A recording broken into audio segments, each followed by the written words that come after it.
Pertemuan kali ini kita akan membahas tentang aset tetap.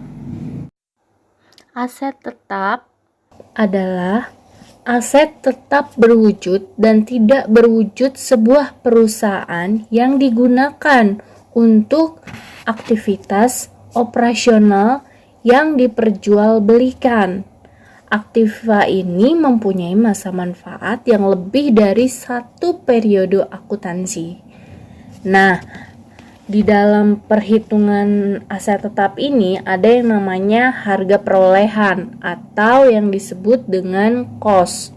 Nah, cost ini dihitung berdasarkan harga beli ditambah semua biaya yang sudah dikeluarkan pada saat pembelian. Nah, harga perolehan ini akan dialokasikan sebagai beban di setiap periode di mana masa manfaat dari penggunaan aset tetap itu digunakan.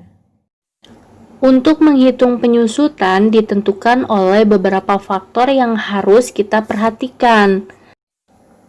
Yang pertama kita harus ketahui adalah alokasi harga perolehan tersebut menjadi beban bagi setiap periode yang menikmati manfaat dari penggunaan aset tetap tersebut. Kemudian beban tersebut dikenal dengan depresiasi, amortisasi, dan depresi. Depresiasi sendiri digunakan untuk aset tetap yang berwujud. Untuk amortisasinya digunakan untuk aset tetap yang tak berwujud, sedangkan depresi digunakan untuk aset tetap dalam bentuk hasil alam. Kemudian ada yang namanya harga perolehan. Harga perolehan ini adalah jumlah uang yang dikeluarkan untuk memperoleh aset tersebut sehingga siap untuk digunakan di dalam operasional perusahaan. Ada juga namanya taksiran nilai residu atau nilai sisa, yaitu taksiran nilai sisa aset tetap pada saat masa kegunaannya sudah habis. Ada juga taksiran umur ekonomis, yaitu taksiran umur di mana aset tetap yang bersangkutan dapat digunakan dalam operasional perusahaan. Berikutnya adalah elemen yang membentuk harga perolehan. Ada harga faktur, pajak pertambahan nilai atau PPN, ada biaya masuk, ada biaya angkut dan asuransi, ada biaya balik nama, ada diskon pembelian, biaya pemasangan, biaya percobaan, dan itu semua disebut dengan harga perolehan.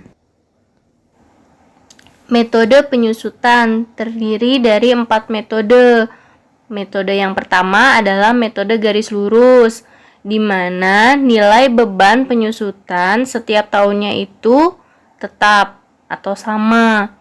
Nah, yang kedua ada metode jam jasa, di mana nilai beban penyusutan berdasarkan jumlah satuan produk yang dihasilkan.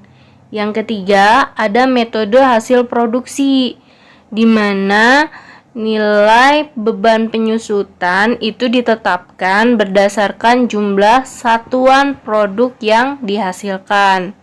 Yang keempat, metode beban berkurang yang terdiri dari jumlah angka tahun, di mana nilai beban penyusutan dihitung berdasarkan jumlah angka tahun, dan besarnya penyusutan setiap tahun akan semakin menurun. Berikutnya, saldo menurun, di mana jumlah nilai beban penyusutan ditentukan berdasarkan persentase tertentu. Berikutnya, saldo menurun ganda. Saldo menurun ganda ini juga sama seperti saldo menurun, di mana nilai beban penyusutan ditentukan berdasarkan persentase tertentu. Berikutnya, Kita akan mencoba menghitung berdasarkan metode-metode tadi.